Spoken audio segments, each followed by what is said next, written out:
تخيل انك صحيت الصبح من غير منبه.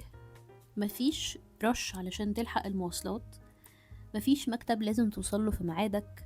تصحى براحتك، تشرب قهوتك بمزاج، تفتح اللابتوب وتبدأ يومك براحتك. الإحساس ده، إحساس السيادة على وقتك، هو أول وعد بتقدمه ليك حياة الفريلانس. وعد مغري جدا، وخصوصا لأي شخص قضى سنوات طويلة جوه نظام ثابت، ساعات محددة وهيكل واضح. الفريلانسر يمكن يبدو انه خرج من النظام وبقى عنده نظام خاص بيه لوحده. اهلا بيكم في حلقة جديدة من بودكاست بريف مفتوح. الحقيقة القليل جدا بيتكلموا عنها هي ان الفريلانسر مش حد خرج من النظام زي ما احنا لسه قايلين، ولكن هو شخص استبدل نظام خارجي بنظام داخلي خاص بيه. بدل ما يكون عنده مدير بينظم له يومه، بقى هو المسؤول عن تنظيم كل حاجة. بدل ما يكون في شركة بتجيب له كلاينتس، بقى هو اللي لازم يجيب الكلاينتس. بدل ما يكون في مرتب ثابت ومضمون آخر أو أول كل شهر، بقى هو اللي لازم يخلق لنفسه الاستقرار المادي. الحرية هنا حقيقية، لكنها مشروطة بالمسؤولية الكاملة. واحدة من أكبر الصدمات اللي بيواجهها أي فريلانسر في بدايته هو إنه بيكتشف إن شغله الحقيقي مش الديزاين بس. شغله الحقيقي هو إدارة نفسه، لأن الديزاين أو الكتابة أو التصوير أو المونتاج أو أيا كان هو جزء واحد بس من المعادلة، لكن في أجزاء تانية كتير مش متشافة، زي التدوير على الكلاينتس، التفاوض، كتابة الكوتيشنز والتسعير، تنظيم الوقت، متابعة التعديلات، متابعة الفيدباك، تحصيل المستحقات المالية، والتعامل مع لحظات الرفض، وكمان لحظات الصمت. الصمت تحديدا هو واحد من أصعب الحاجات في حياة الفريلانسر. لما بيعدي وقت من غير مشاريع، لما الميل بيكون هادي مش عليه دوشة، مفيش ردود، مفيش باك اند فورث، اللحظات دي بتختبر ثقة الفريلانسر في نفسه وثباته بشكل كبير جدا. ببساطة، وركز في الجملة اللي جاية دي، الوظيفة التقليدية بتديك وهم الاستقرار، أما الفريلانس فبيديك واقع المسؤولية. لأن الاستقرار في الوظيفة جاي من بره، من نظام أكبر منك، لكن في الفريلانس الاستقرار لازم يتبني. والفريلانسر الناجح هو مش الشخص اللي موهوب أكتر بس، لكنه الشخص اللي عنده القدرة أكتر إنه يخلق الاستقرار ده لنفسه. واحدة من أصعب التحديات النفسية في حياة الفريلانسر هي غياب الباوندريز أو الحدود الشخصية. يعني لما بيتك بيتحول لمكتبك ومكتبك بيتحول لبيتك، المسافات بتختفي. بتلاقي نفسك بتشتغل في أوقات غير محددة، بترد على رسائل في أي وقت، بتفكر في المشاريع حتى وانت المفروض انك ترتاح، لأنه مفيش نهاية واضحة ليوم الشغل. الوظيفة التقليدية نظريا طبعا ليها نهاية زمنية، وأنا بقول هنا نظريا يعني بغض النظر عن الواقع العملي يعني. لكن الفريلانس ممكن يتمدد بلا نهاية لو انت ما رسمتش حدود أو باوندريز مناسبة ليك وللشغل. وده في رأيي بيخلق بارادوكس كده غريب.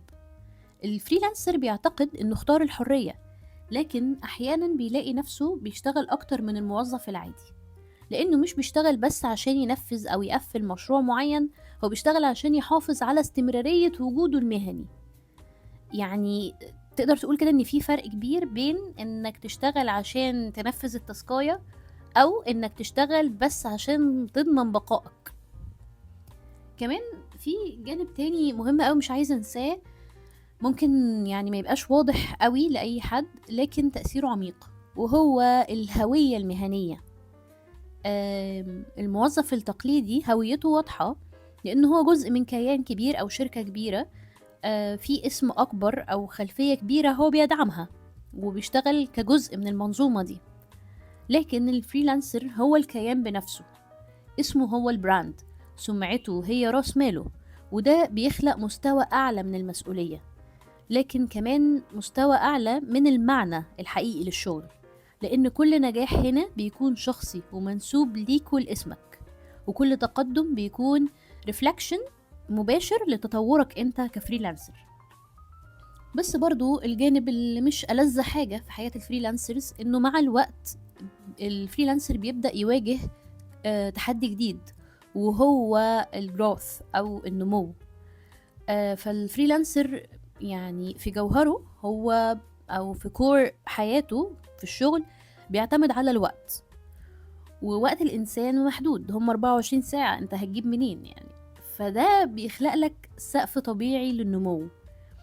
عشان لو قلنا مثلا ان انت محتاج بتشتغل الفترة دي واولويتك هي انك تزود دخلك، فانت لازم يا اما تزود سعرك، يا اما تزود عدد المشاريع اللي انت شغال عليها، او تطور النموذج بتاع الشغل بتاعك. ودي اللحظة اللي فيها الاختبار الحقيقي اللي بعض الفريلانسرز بيبدأوا يفكروا فيها ان هم ينتقلوا لمرحلة جديدة،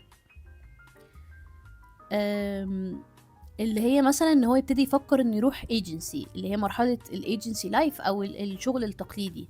لان الايجنسي في جوهرها هي محاولة لكسر حدود الفرد وبناء كيان اكبر من شخص واحد.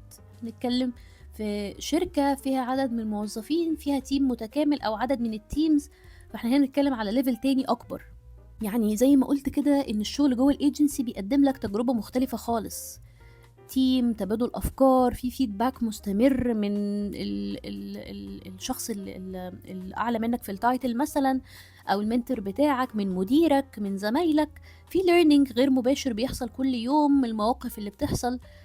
لانك مش بس بتتعلم من الشغل نفسه، لكن برضو بتشوف شغل اللي حواليك وبتتعلم منه، في اكسبوجر معين كده بيحصل للمشاريع الاكبر، حتى لو انت يعني لو انت شغال على حاجات تانية او مش شغال فيها بنفسك. كلاينتس اكبر، تحديات معقده اكتر، وده هنا بيساعدك على التطور المهني والنمو اللي كنا بنتكلم عليه من شويه، ولكن بشكل غير مباشر. قد ما ده ممكن يكون بيستهلكك او بياخد من طاقتك، لكنه بيساعدك على النمو. فالانتقال من حياه الفريلانس للايجنسي لايف او للوظيفه التقليديه بيتطلب كده adjustment نفسي، لان الفريلانسر متعود على الاستقلال الكامل، متعود ان هو صاحب القرار، هو مدير الوقت، هو اللي بيعرف يعمل كل حاجة لوحده بالطريقة اللي تناسبه في الوقت اللي يناسبه. انما جوه الايجنسي القرار بيكون جزء من منظومة متكاملة، وده مش تقييد للحرية، لكنه تغيير في طبيعة الشغل. الحرية الفردية بتتحول لحرية جماعية، والتأثير بيزيد، لكن السيطرة الفردية بتقل. في ناحية تانية في عدد كبير من الناس جوه الوظائف التقليدية بيحلموا بحياة الفريلانس، بيشوفوه مساحة رهيبة من الحرية، خصوصا في مواعيد النوم، مواعيد الشغل، الالتزام، توفير وقت مثلا في الطريق أو المواصلات لمكان الشركة، أو كوسيلة حتى للهروب من الروتين اليومي. لكن في رأيي إن الفريلانس مش هروب، هو يعني نقدر نقول انه انتقال لنوع مختلف من المسؤولية. الموظف او الشخص اللي شغال في مكان وظيفة منتظمة او تقليدية دايما قلقه الاساسي هل انا بأدي شغلي كويس؟ لكن الفريلانسر على الناحية التانية قلقه الاساسي بيكون هل في شغل تاني بعد ما اخلص ده، ولا هقعد قد ايه عقبال ما الاقي شغلانة تانية. عشان كده الانتقال الذكي للفريلانس بيكون تدريجي، وده بقوله لكم بحكم تجربة شخصية. أنا اشتغلت كده واشتغلت كده، ولما قررت أسيب الوظيفة التقليدية أو ال 9 to 5 life يعني فكرت في الموضوع بشكل مختلف وخدته بشكل تدريجي. فبنقول إن الانتقال الذكي للفريلانس بيكون بشكل تدريجي، وأهم خطوة هي إنك تبني أساس قبل ما تنط فجأة في الموضوع. يعني تبني بورتفوليو قوي، يكون عندك شبكة علاقات أو connections محترمة، عندك presence واضح، شخصيتك واضحة، شغلك يعني إلى حد ما بدأ يبقى عندك شخصية فنية أو direction محدد، شغلك ليه صوت معين، عندك كم كلاينت أو في كم كلاينت تانيين محتملين. دي شوية حاجات بتحاول انت تكونها تدريجيا قبل ما تقفز في حياة الفريلانس، لانه الفريلانس مش بيبدأ بتكة زرار، مش بيبدأ من لحظة ما انت تسيب وظيفتك، لكنه بيبدأ قبلها بوقت بتكون بتحضر فيه للخطوة دي. كمان مهم جدا ان الفريلانسر يفهم ان المهارة الفنية لوحدها مش كفاية. في مهارات تانية لازم تشتغل عليها، لو ما كانتش عندك تحاول ان انت تكتسبها، لو هي عندك تحاول ان انت تطورها. مهارات التواصل او الكوميونيكيشن سكيلز، مهارات العرض وانك تعرف ازاي تبيع فكرتك، تبيع شغلك وازاي تعرضه. مهارات النيجوشيشن او التفاوض، لانه زي ما قلنا الكلاينت مش بيشتري منك ديزاين بس، هو بيشتري الثقة، الكريديبيليتي، بيشتري الشعور بالامان، بيشتري التجربة الكاملة. في رأيي ان واحدة من اكبر الاخطاء اللي بيقع فيها الفريلانسرز هي تقليل قيمة نفسهم، لانهم بيربطوا السعر بالوقت. لكن انا بعتقد ان القيمة الحقيقية مش في الوقت قد ما هي في الخبرة. مشروع لو انت ديزاينر سريع شوية ممكن مثلا ياخد منك تنفيذ ساعتين، لكن الساعتين دول مش نتيجة ان انت بس سريع، لان انت كمان عندك مخزون من الخبرة يساوي مثلا 10 سنين 8 سنين ايا كان من التعلم والغلطات والتجارب. فبشوف انه التسعير الصح هو ريفلكشن لمكانتك المهنية، مش بس الوقت اللي انت بتاخده في تنفيذ المشروع. في كمان حقيقة مهمة جدا، هي ان الفريلانس مش باث او طريق مهني مناسب لكل الناس. في ناس بتزدهر جدا في وجود ستراكتشر واضح، في ناس بتحب الروتين اللي بيلزمها، بتحب يكون ليها مدير بيديها تعليمات او بينظم له وقته، او عنده اوبريشنز مانجر هو اللي بيحدد امتى يتسلم ايه وامتى نعمل ايه وامتى ممكن نأجل ايه. حد يكون بيدافع عن وجهة نظره او بيبين شغله او بيعرضه والخ الخ يعني. وفي ناس بتزدهر اكتر في وجود الفريق ده حواليها. في ناس تانية بتزدهر في الاستقلال، هو عارف ان هو يعرف يدير لنفسه الوقت والتفاوض والعروض وكل ده. فكل واحد على حسب شخصيته وعلى حسب طريقة شغله. فاللي اقدر اقوله ان مفيش نموذج واحد صح، محدش ده ولا ده صح ولا ده غلط ولا العكس طبعا، لكن في هو ايه النموذج المناسب ليك انت.